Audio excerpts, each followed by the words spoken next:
অ্যাক্সিডেন্টটা এত বড় না, তবুও তের কাছে মনে হচ্ছিল মেয়েটাকে হসপিটালে নেওয়া উচিত। তার কিছুক্ষণ বাদে জঙ্কুকের আরেকটা অমানবিক রূপের সাথে পরিচিত হলো তে। জঙ্কুক তাকে তাড়া লাগাচ্ছে গাড়িতে ওঠার জন্য। তে ভেবেছিল হয়তো জঙ্কুক হসপিটালে নিয়ে যাবে, তাই তো তার বন্ধুকে নিয়ে গাড়িতে উঠে বসে। কিন্তু জঙ্কুক ওই মুহূর্তে কিছু না বললেও বড় রাস্তায় উঠেই তের ফ্রেন্ডকে গাড়ি থেকে নেমে যেতে বলে, কারণ সে হসপিটালে না একাডেমিতে যাবে। জঙ্কুকের এমন নির্দয় কাণ্ডে লজ্জায় তের মাথা কাটা যায়। জঙ্কুককে তে ইশারা ইঙ্গিতে বোঝাতে চাইলো হসপিটালে না নে, কিন্তু মেয়েটার বাসায় তো নিয়ে যেতে পারে। কিন্তু জঙ্কুক যেন তের ইশারা বুঝেই নি, সে একইভাবে গাড়ি থামিয়ে মেয়েটি নেমে যাওয়ার অপেক্ষা করছে। মেয়েটা প্রচুর পরিমাণে বিব্রত বোধ করছে। মেয়েটির অবস্থা বুঝতে পেরেতে শেষমেশ বলেই ফেললো, 7 রং রোডে চলুন, ওখানে ওর বাসা। থেকে আবারও লজ্জার আর অস্বস্তির সাগরে ডুবিয়ে দিয়ে জঙ্কুক বলল, দেরি হয়ে যাবে ওখানে গেলে, তোমার ফ্রেন্ডকে বলো এখান থেকে গাড়ি নিয়ে চলে যেতে। তে অস্বস্তিতে কাঠ হয়ে বসে রইল, অসহায় চোখে মেয়েটির দিকে তাকালো। বান্ধবীর চোখে অপ্রত্যাশিত অপমানে ছোট হয়ে যাওয়ার ভার সইতে পারছে না তে। তার ফ্রেন্ডের চোখের তারায় অপমানের ছায়া তের চোখ এড়ালো না। হয়তো এই ধরনের নিষ্ঠুর আচরণের মুখোমুখি এই প্রথম হয়েছে মেয়েটি। মেয়েটি দ্রুত গাড়ি থেকে নেমে গেল, নামার আগে তেকে বিদায় জানালো। যাওয়ার আগে মেয়েটি শুধু দেখতে পেল তের ফ্যাকাশে মুখের আড়ালে আওয়াজ ছাড়া সরি বলা। মেয়েটি অন্য গাড়ি করে চলে যাওয়ার পর তে চড়াও হলো জঙ্কুকের ওপর। এসব কি ধরনের আচরণ জঙ্কুক? একটা মেয়ে অ্যাক্সিডেন্ট করেছে, তাও আবার আপনার জন্য। সেখানে দয়া দেখানো তো দূরের কথা, আপনি মাঝ রাস্তায় মেয়েটিকে গাড়ি থেকে নামিয়ে দিলেন। এতটা অমানবিক আচরণ কেন আপনার? মন বলতে কি কিচ্ছু নাই? জঙ্কুক চুপ। সে গাড়ি থেকে নেমে পেছনের সিটের দরজা খুলে দেয়। এক বোতল পানি নিয়ে মেয়েটি যেখানে বসেছিল সেখানে ঢেলে দেয়। তে হতবাক হয়ে জঙ্কুককে দেখে। জঙ্কুক টিস্যু হাতে নিয়ে ভালোভাবে সিট মুছে, যেন সিটে কোনো কাদা মাটি ছড়ানো ছিল। তে ভাবতে লাগলো জঙ্কুকের এসিডি আছে নাকি। কাজ শেষ করে জঙ্কুক ঘুরে গিয়ে তের পাশে দরজা খোলে। তের মুখের কাছে মুখ নিয়ে কয়েক সেকেন্ড তাকিয়ে থাকে। তে বুঝতে পারছে না জঙ্কুক এমনটা কেন করছে। তেকে অবাকের চূড়ান্ত ধাপে পৌঁছে দিয়ে জঙ্কুক বোতলের শেষের পানিটুকু সজোরে তের মুখে ছুঁড়ে মারে। ঘটনাটি এত দ্রুত হয় তে প্রচুর পরিমাণে আশ্চর্য হয়ে যায়। বিস্ময়ে তার মুখটা হা হয়ে যায়। জঙ্কুক! জঙ্কুক বৃদ্ধা আঙ্গুল দিয়ে তের ঠোঁট ঘুরিয়ে পড়া বিন্দু বিন্দু জলের ফোঁটা সরিয়ে আঙুল দিয়ে শক্ত করে চেপে ধরে তের ঠোঁট। জঙ্কুক, ব্যথা লাগছে, ছাড়ুন। ঠোঁট চেপে ধরার কারণে রক্ত সরে সাদা হয়ে গিয়েছে। 2 মিনিট পর জঙ্কুক ছেড়ে দেয়। ঠোঁটে রক্ত জমাট বেঁধে আগের থেকেও টকটকে লাল হয়ে যায়। জঙ্কুক সঙ্গে সঙ্গে তের ঠোঁটের সাথে নিজের ঠোঁট মিশিয়ে কিস করতে শুরু করে। জঙ্কুক খুব ডিপ ভাবে তের ঠোঁটে কিস করছিল, এক প্রকার কামড়াচ্ছিল। ভালোবাসার ছোঁয়ার বদলে রাগান্বিত কামড়ে তের ঠোঁটে দাগ বসে গেল।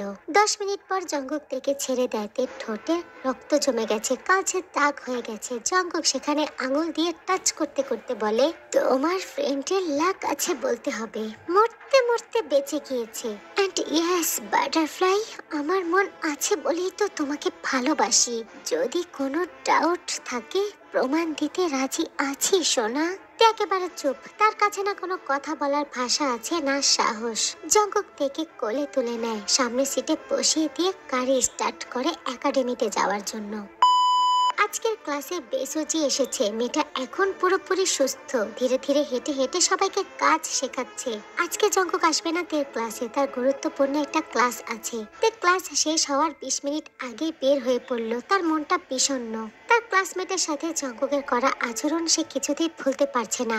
ভার্সিটিতে গিয়ে কিভাবে মুখ দেখাবে? এদিকে সেদিকে হাঁটতে হাঁটতে তে 3 তলা লম্বা বারান্দাতে গিয়ে পৌঁছালো। কিছুক্ষণ পর পর তার বুক চিরে দীর্ঘশ্বাস বের হয়ে আসছে।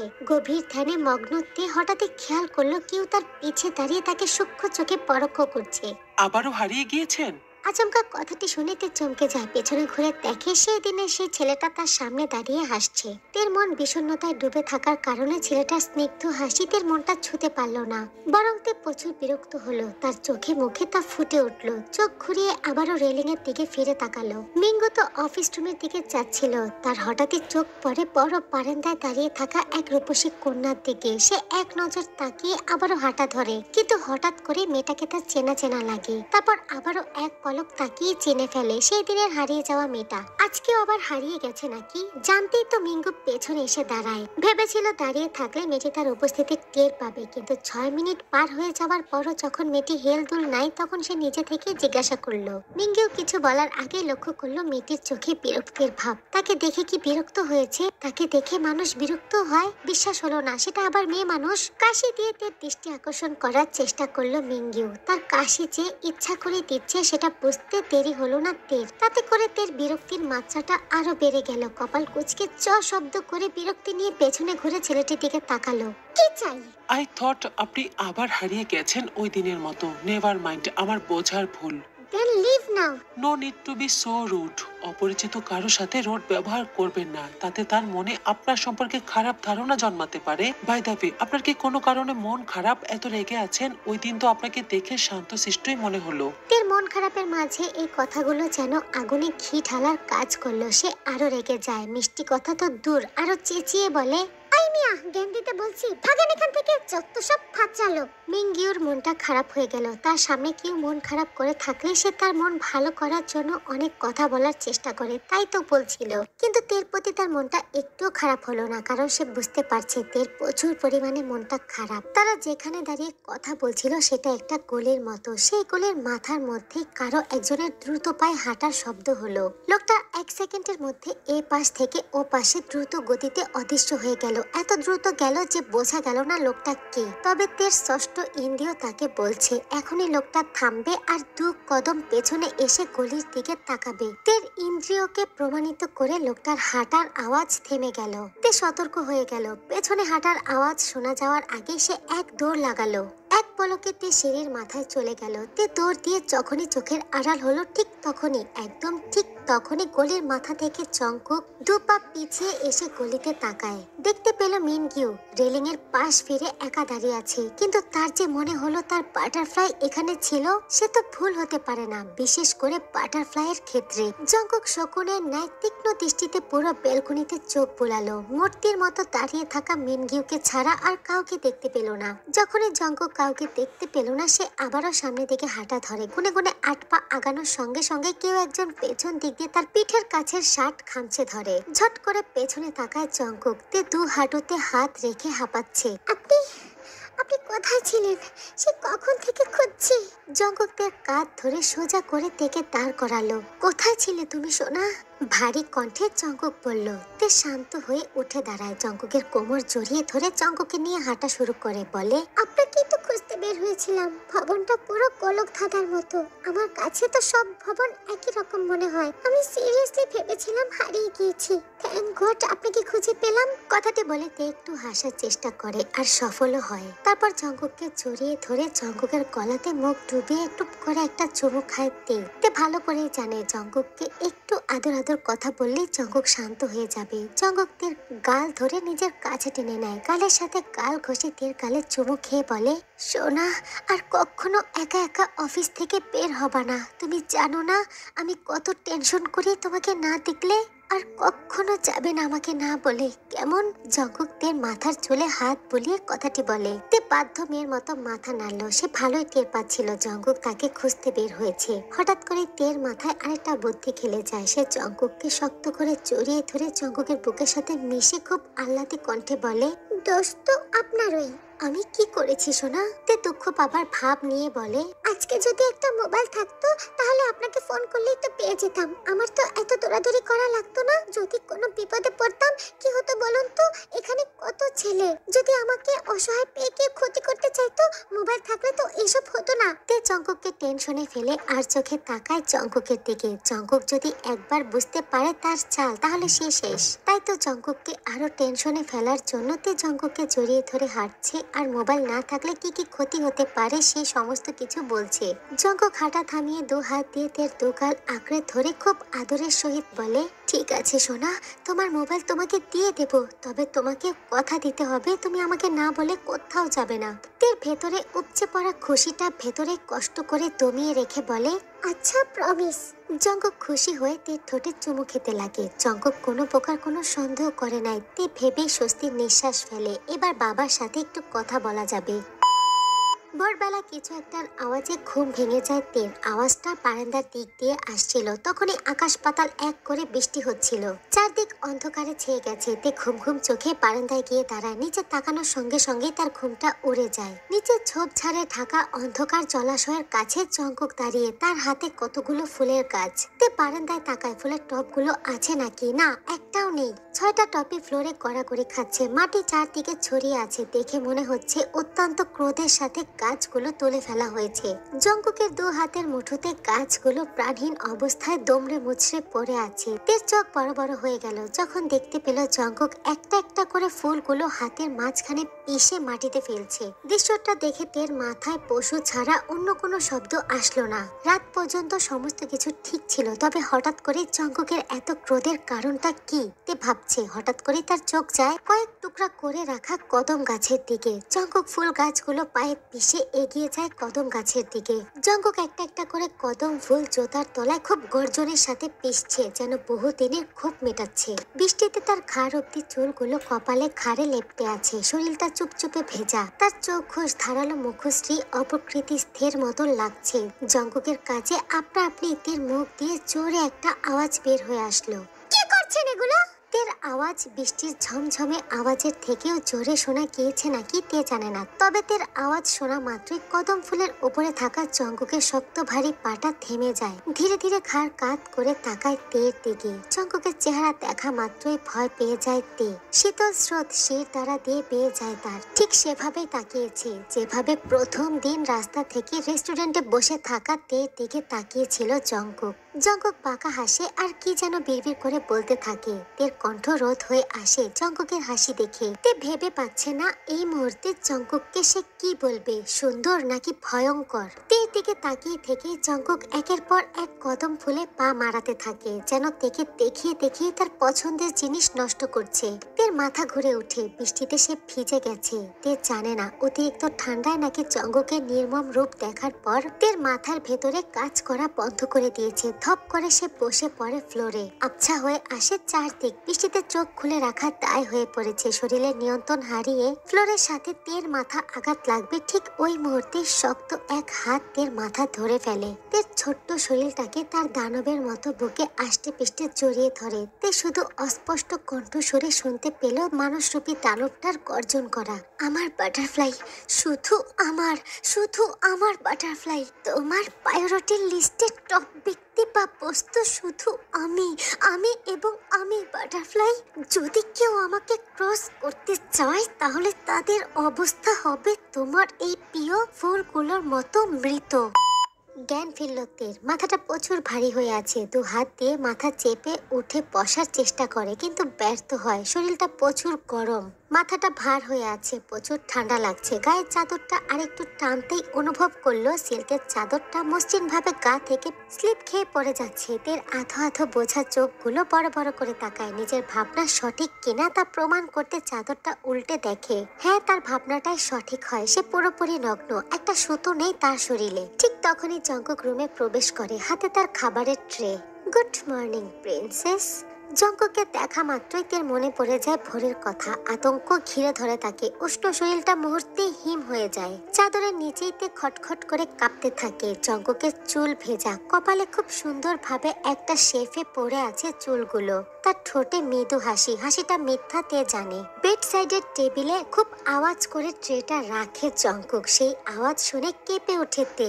জঙ্কুক লক্ষ্য করে তের কাঁপুনি। মুখের হাসিটা চওড়া হয়ে যায় তার। তের মাথার কাছে বসে সে। তের কাঁধ আর কোমর জড়িয়ে ধরে উঠে বসায় জঙ্কুক। এক হাত দিয়ে তের কোমরটা জড়িয়ে ধরে রাখে। তে চাদরটা শক্ত করে নিজের শরীরের সাথে চেপে ধরে রাখে। জঙ্কুকের হাতটা এত ঠান্ডা যেন মরা মানুষের হাত। তে এক হাত দিয়ে জঙ্কুকের হাতটা তার কোমর থেকে সরিয়ে দেয়। সঙ্গে সঙ্গে জঙ্কুকের হাসি থেমে যায়। চেহারায় ভর করে গভীরতা। সেই গভীরতা কাটিয়ে মৃদু হাসি দিয়ে তের ভয়ার্থক চেহারার দিকে তাকায়। তের নরম গাল টেনে ধরে চিমটি কেটে বলে, you are so cute baby.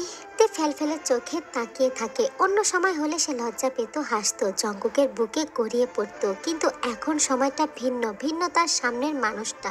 আমার ছোঁয়া ভালো লাগে না সোনা? খুব স্বাভাবিক কণ্ঠে জঙ্কুক কথাটা বলে, কিন্তু তে ঠিক ধরতে পারে জঙ্কুকের স্বাভাবিক কণ্ঠের আড়ালে তার ভেতরের আক্রোশ। শুকনো ঠোঁট ভিজিয়ে নিয়ে নিজেকে নর্মাল রাখার চেষ্টা করছে তে। জঙ্কুকের সাথে খোলাখুলি কথা বলতে হবে, তার আগে জঙ্কুকের মুড ভালো রাখতে হবে। তে চাদরটা ভালোভাবে শরীরে জড়িয়ে বলে, আপনার হাত ঠান্ডা জঙ্কুক, শীত লাগছে আমার। জঙ্কুক তের চোখে চোখ রেখে অনেকক্ষণ তাকিয়ে থাকে, তারপর খাবার হাতে নিয়ে তেকে খাইয়ে দিতে লাগে। ভোরে জ্বর এসেছিল তোমার, আই থিংক এখন কমে গেছে। এরপর নীরবতা। খাওয়ানোর পুরোটা সময় জঙ্কুক একটা কথাও বলে নাই, কেমন যেন ভাবলেশীন মুখে খাবার খাইয়েছে তেকে। বাতাসে অস্থিরতা টের পেয়ে তেও চুপচাপ খেয়েছে, একটা কথাও বলেনি। খাবার খাওয়ানো শেষ হতে জঙ্কুক ট্রেটা হাতে করে রুমের বাইরে চলে যায়। এই ফাঁকে কাপড় পরে নেয় তে। শরীরে জ্বর নাই, তবে মাথা ব্যথা করছে প্রচুর। তে টেবিলে তাকিয়ে তার মোবাইলটা দেখতে পায়। জঙ্কুক তাকে তার মোবাইলটা দিয়ে দিয়েছে। ফোনটা হাতে নিয়ে বাবার সাথে কথা বলার জন্য যখনই নাম্বার ডায়াল, তখনই জঙ্কুক এসে হাজির। জঙ্কুক ভুরু কুচকে শাসানোর সুরে বলে, জামা পরেছ কেন? তে হতভম্ব হয়ে তাকায়। এ কেমন কথা? সে জামা পরবে না, তাহলে কি সারাদিন চাদর জড়িয়ে থাকবে? কি হলো, জবাব দাও। তে বুঝতে পারছে না তার কি বলা উচিত। জঙ্কুকের ভাব দেখে মনে হচ্ছে জামা পরে সে অনেক বড় অন্যায় করে ফেলেছে। বাটারফ্লাই। তে চমকে যায়। এমন না যে সে তার স্বামীর সামনে উন্মুক্ত হতে লজ্জা পাচ্ছে। তার শরীরের এমন কোনো জায়গা নেই যেটা জঙ্কুক দেখেনি কিংবা স্পর্শ করেনি, কিন্তু তের চিন্তা জঙ্কুকের মনে চলছেটা কি সেটা নিয়ে।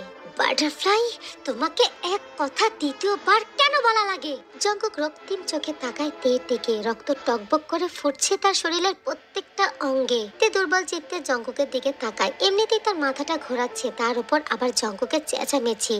Please stop Jungkook. তুমি খুলবে না, তাই তো? তে দুপাশে মাথা নাড়ে। তার শরীরটা আসলেই ভালো লাগছে না। জঙ্কুক কি এখন তার উপর অধিকার খাটানোর জন্য এমন করছে? জঙ্কুক প্লিজ, আজকে না। তের কথার মানে বুঝে জঙ্কুক দ্রুত পায়ে তের কাছে এগিয়ে আসে। ওয়েট ওয়েট বাটারফ্লাই, আজকে না বলে তুমি কি বোঝাচ্ছ? তুমি ভেবেছো আমি তোমাকে আদর করব? তের কান গরম হয়ে যায় জঙ্কুকের লাগামহীন কথায়। সেই সাথে বিভ্রান্তি নিয়ে জঙ্কুকের দিকে তাকায়। কাছে আসবে না, তাহলে জামা কাপড় কেন খুলতে বলছে? জঙ্কুক কঠিন দৃষ্টিতে তাকিয়ে তেকে দেখে, যেন তের এই নিচু ভাবনা সে মেনে নিতে পারছে না। তখনই নজর যায় তের হাতের ফোনের দিকে। সে বলে, কাকে ফোন দিচ্ছিলে? বাবাকে। সঙ্গে সঙ্গে টান মেরে ফোনটা নিয়ে নেয় জঙ্কুক। তে আশাহত গলায় বলে, আপনি বলেছিলেন মোবাইল দিয়ে দিবেন আমাকে। দেব, তার আগে আমি যেটা বলছি সেটা করো। Right now. আপনি কি? এটুকু বলে থেমে গেল তে। জঙ্কুকের চোখ আর মুখের এক্সপ্রেশন দেখে সে আর একটা কথা বলতে পারলো না। লেডিস শার্টের বোতামে হাত দিতেই জঙ্কুক থামায়। তেকে কোলে তুলে নেয় আচমকা, তারপর নিয়ে যায় আর্ট রুমে। চেয়ারে বসিয়ে দিয়ে থেকে ইশারা করে শুরু করতে। তে একটা একটা করে জামা কাপড় সব খুলে কিন্তু রুমে উন্মুক্ত বসে থাকতে লজ্জা লাগছিল। চোখ দুটো বন্ধ করে নিল তে। ভেবেছিল জঙ্কুকের সামনে লজ্জা পাবে না, অথচ লজ্জা দ্বিগুণ পাচ্ছে। উষ্ণ ধোঁয়া বের হচ্ছে তার কান দিয়ে। যেখানে জঙ্কুক পোশাকে আচ্ছন্ন, সেখানে তার সামনে এভাবে বসে থাকাটা সব থেকে লজ্জাজনক তের কাছে। সে জড়সড় হয়ে বসে রইল চেয়ারের ওপর। So damn perfect butterfly. জঙ্কুকের আবেশিত কণ্ঠ শুনে তে চোখ খুলল। দেখতে পেল জঙ্কুক ক্যানভাস সামনে নিয়ে তার 4 হাত দূরত্বে বসে আছে। জঙ্কুক এখন তার ছবি আঁকবে। ভাবনাটা মাথায় আসতেই 2 হাত আড়াআড়ি ভাবে বুকের কাছে নিয়ে গেল তে। বাটারফ্লাই, হাত সরাও, দ্বিতীয়বার যেন এক কথা বলা না লাগে।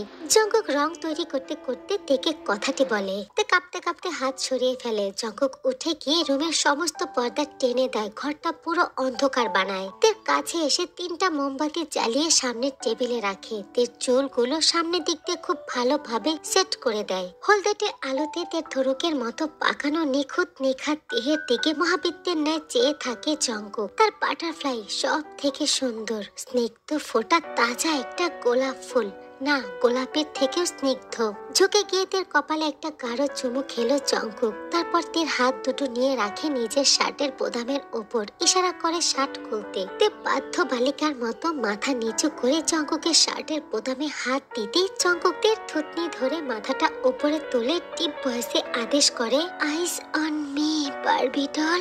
জঙ্কুকের চোখে চোখ রেখে তে একটা একটা করে শার্টের বোতাম খুলতে লাগে। তার হাত দুটো তীর তীর করে কাঁপছে। জঙ্কুকের প্রতি ভালোবাসার যে অনুভব এতদিন জঙ্কুকের আচরণে ঢাকা পড়েছিল, সেই অনুভূতিগুলো আবারও মাথা চড়া দিয়ে উঠল। তের তো আবারও হারিয়ে যেতে ইচ্ছা করছে জঙ্কুকের ওই নির্দয় তামাশাচ্ছন্ন আবেগহীন ধূসর চোখ দুটোতে। বোতাম খোলা শেষ হতেই জঙ্কুক শার্ট ছুঁড়ে ফেলে ফ্লোরে। তের কানের লতিতে কামড় দিয়ে ফিসফিস করে বলে, আই এম অলসো বাটারফ্লাই।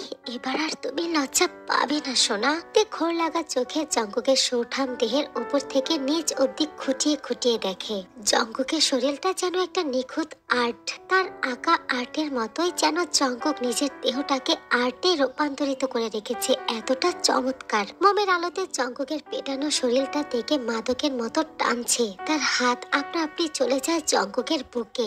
জঙ্কুকের চোখের চাহনি আর হাব ভাব পরোক্ষ করে আরেকটু এগিয়ে যায় তের দিকে। তে সঙ্গে সঙ্গে ঠোঁট ছুঁয়ে দেয় জঙ্কুকের বুকে। জঙ্কুক চোখ বন্ধ করে নেয়, ঠোঁটে তার তৃপ্তির হাসি। তে দুহাত উপরে তুলে জঙ্কুকের কাঁধ আঁকড়ে ধরে। জঙ্কুক মাথা নিচু করতে তে ঠোঁট মিশিয়ে দেয় জঙ্কুকের ঠোঁটে। কয়েক সেকেন্ড পর জঙ্কুক তার মাথাটা সরিয়ে ফেলে, তাকায় তের চোখের দিকে। তে নিভু নিভু চোখে তাকিয়ে আছে তার দিকে। জঙ্কুক তের দৃষ্টি পুরোপুরি ভাবে ইগনোর করে দিয়ে মাথাটা একটু নিচে নামায়। তের বক্ষ ভাঁজে গভীর চুমু দিয়ে সরে যায় জঙ্কুক। বসে পড়ে ক্যানভাসের সামনে, শুরু করে দেয় তার প্রিয়তমাকে রং তুলিতে আছড়ে জীবন্ত করার কাজ। আকার নিমিত্তে জঙ্কুক যতবার তের সুগঠিত উরুতে দৃষ্টিপাত করে, ততবারই ঝাঁকুনি দিয়ে উঠে তের পুরো দেহ।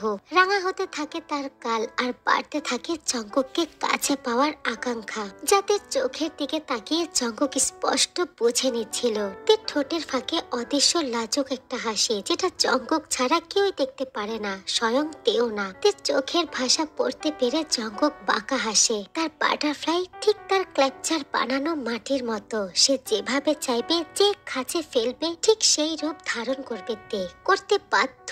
পাক্কা 2 ঘন্টা এক টানা ওভাবেই তে বসে থাকে আর জঙ্কুক ক্যানভাসে ছবি আঁকে। তে যখনই লক্ষ্য করে জঙ্কুক রং তুলে ক্যানভাস থেকে দূরত্বে সরিয়ে রেখেছে, সঙ্গে সঙ্গে তে উঠে দাঁড়ায়। জঙ্কুক তাকায় তের দিকে। তে হাঁটতে পারছে না, 2 পা থর থর করে কাঁপছে। কিন্তু কাঁপা কাঁপা পায়ে তে হেঁটে জঙ্কুকের একেবারে সামনে গিয়ে দাঁড়ায়। জঙ্কুক তের চোখের দিকে তাকিয়ে মৃদু হাসে, 2 হাতের রং নিয়ে তের শরীরে ছুঁয়ে দেয়। তে সঙ্গে সঙ্গে জঙ্কুকের কোলে বসে পড়ে। জঙ্কুক তের কোমরটা শক্ত করে চেপে ধরে উঠে দাঁড়ায়। তেকে কোলে করে হাঁটা ধরে কাউচের দিকে। তের ঠোঁটে চুমু খেতে খেতেই তেকে বুকে নিয়ে কাউচে শুয়ে পড়ে জঙ্কুক। তে যেন এটাই চাচ্ছিল, জঙ্কুক তাকে আদর করুক। আদরে বিড়ালের মতো জঙ্কুকের আদর খাওয়ার জন্য উন্মাদের মতো আচরণ শুরু করে দিল তে।